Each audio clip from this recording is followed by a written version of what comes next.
রাসূল সাল্লাল্লাহু আলাইহি ওয়াসাল্লামের একজন স্ত্রী আমাদের আম্মাজান মাইমুনা বিনতুল হারিসের বাড়িতে আমি ঘুমাতে গেলাম। আমি ফলো করতাম নবী কি করতেন।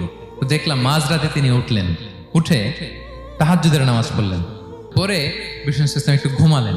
এমন ঘুমালে গভীর ঘুমের কারণে শ্বাস প্রশ্বাসের একটা মৃদু শব্দ হয় না বাতাসের, দেখেন কত চমৎকার পর্যবেক্ষণ করতেন তিনি। ছোট মানুষ তখন ইবনে আব্বাস, রাসূল সাল্লাল্লাহু আলাইহি ওয়াসাল্লাম ওনার খালু, আবার রাসূল সাল্লাল্লাহু আলাইহি ওয়াসাল্লাম কাজিন, চাচাতো ভাই, অনেক সম্পর্ক, বয়সে ছোট।